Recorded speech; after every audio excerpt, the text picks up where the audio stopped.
તો નમસ્કાર, આપ જોઈ રહ્યા છો જનપ્રકાશ ન્યૂઝ. તો હું સોલંકી પ્રકાશ, જનપ્રકાશ ન્યૂઝમાં તમારું સ્વાગત છે. શું તમારું બાળક જમતી વખતે મોબાઈલ વગર જમતું નથી? અને બાળક પાસેથી જો તમે ફોન લઈ લ્યો છો તો જોર જોરથી રોવા લાગે છે અથવા તો જીદ કરવા લાગે છે? જો આ સવાલનો જવાબ હા હોય તો સાવધાન થઈ જાજો, કારણ કે જો તમે તમારા બાળકને રમકડું નથી આપી રહ્યા, ડિજિટલ નશો આપી રહ્યા છો. જે ઉંમરે બાળકોના હાથમાં ચોપડીઓ અથવા તો રમકડા હોવા જોઈએ, તે ઉંમરના બાળકોના હાથમાં ડિજિટલ ફોન આવી ગયા છે. સ્માર્ટફોન તેમની દુનિયા બની ગયા છે.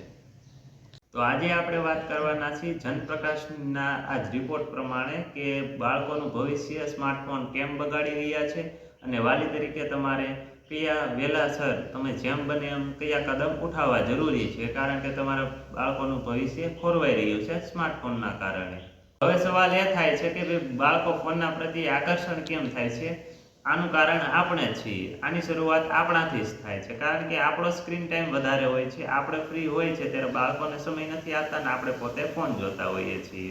તો આનું કારણ આપણે જ છીએ, કારણ કે જ્યારે બાળક રડે છે અથવા તો આપણે કામ કરતા હોય ને આપણને નડે છે તો આપણે તેને ફોન પકડાવી દેતા હોય છે કે ભાઈ ગેમ ચાલુ કરી દે અથવા તો યુટ્યુબમાં કંઈ જોવા આપી દે. તો આપણે આનું પહેલું પગથિયું તો આપણે જ છીએ, કારણ કે આપણે બીજી હોવાને કારણે, કામમાં હોવાને કારણે બાળકોને ફોન આપી દઈએ છીએ.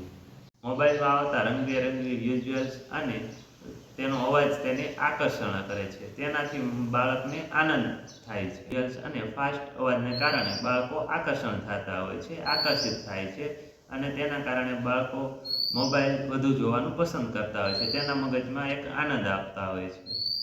તો હવે પરિસ્થિતિ બદલાઈ રહી છે. ધીરે ધીરે આ એક આનંદ વ્યસન અથવા તો વ્યસનમાં પરિવર્તન થઈ રહ્યો છે, લતમાં પરિવર્તન થઈ રહ્યું છે.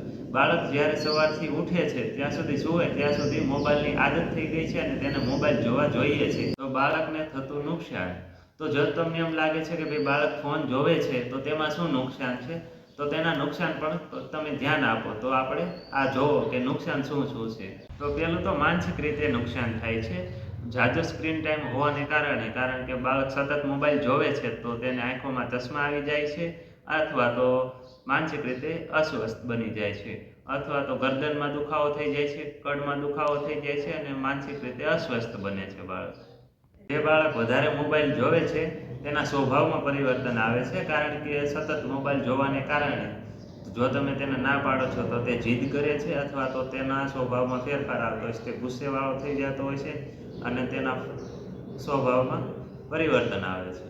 તેના સ્વભાવમાં પરિવર્તન આવી જાય છે. તેનો સ્વભાવ ચીડચીડો, ગુસ્સેવાળો અને ચીડચીડાપણ જેવો થઈ જાય છે. જીદી બની જાય છે. બાળક જાજો ફોન જોવે છે તો તે જીદી બને છે. તેના સ્વભાવમાં પરિવર્તન આવે છે, ચીડચીડો થઈ જાય છે અને ગુસ્સેવાળો થઈ જાય છે. તો રિસર્ચરનું એવું કહેવાનું છે કે ભાઈ બાળક સ્ક્રીન ટાઈમ વધવાને કારણે બહાર રમવાનું બંધ કરી દે છે, મિત્રો સાથે રમતો નથી અને તેની વિચારવાની ક્ષમતા ઓછી થઈ જાય છે. વિચારવાની ક્ષમતા ઓછી થઈ જાય છે. તે વિચારવાનું ઓછું કરી દે છે, તે વિચારવાની શક્તિ ગુમાવી બેસે છે અને તે માનસિક રીતે અસ્વસ્થ બને છે. તો કે ભાઈ આ મોટી સમસ્યાનો ઉકેલ શું છે? તો આ સમસ્યાનો ઉકેલ ખૂબ જ સરળ છે, કારણ કે વાલીઓએ થોડીક મહેનત કરવી પડશે. તો તમારે ઘરમાં નિયમ લાવવો પડશે. તમારે બાળકોનું રોલ મોડેલ બનવું પડશે. બાળકો સામે તમારે ફોન નહીં જોવાનો, સ્ક્રીન ટાઈમ ઓછો રાખવાનો અને એક નિયમ બનાવો કે ભાઈ જમતી વખતે કોઈ સાથે ફોન નહીં રાખે. તો સ્ક્રીન ટાઈમ નક્કી કરો. તો ભાઈ સ્ક્રીન ટાઈમ નક્કી કરવા, 2 વર્ષથી નાનું બાળક છે તો તમે તેને ફોન જ ના આપો, અને 2 વર્ષથી મોટી ઉંમરનું બાળક છે તો તેને તમે એક ટાઈમ નક્કી કરો કે ભાઈ દિવસમાં અડધી કલાક જ ફોન આપશું, કારણ કે સ્ક્રીન ટાઈમ વધવાને કારણે બાળકો માનસિક રીતે અસ્વસ્થ બને છે, આંખોને નુકસાન કરે છે. તો આંખોમાં ચશ્મા આવી જાય છે, ગરદનમાં નુકસાન થાય છે અને શરીરમાં ઘણા બધા સાઈડ ઇફેક્ટ પણ આવતા હોય છે. તો સ્ક્રીન ટાઈમ નક્કી કરો અને બાળકોને જેમ બને તેમ મોબાઈલ ઓછો આપો. તો બાળકોને સમય આપો. તો બાળકોને તમે બહાર રમવા મોકલો, ગ્રાઉન્ડમાં, અથવા તો તમે ઘરે જ અમુક એક્ટિવિટી કરાવો.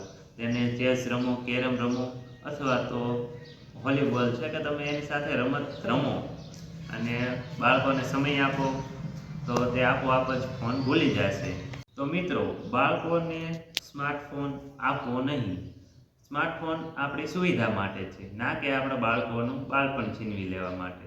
તો આ એક સ્માર્ટફોન એક આદત બની જવાને કારણે તમારા બાળકોને નુકસાન પહોંચાડશે. તો આજે જ જાગૃત બનો. તો દર્શકો, તમે એક વાલી તરીકે તમારે આ વિષય ઉપર શું કહેવું છે? તમારા વિચારો શું છે કે ભાઈ બાળકોને ફોન આપવા જોઈએ કે નહીં? તો બાળકોને ફોન નુકસાન પહોંચાડે છે, તો આ બાબત તમારું શું કહેવું છે? તો આજે જ આ વિડીયોને વધારે લોકો પાસે પહોંચાડો.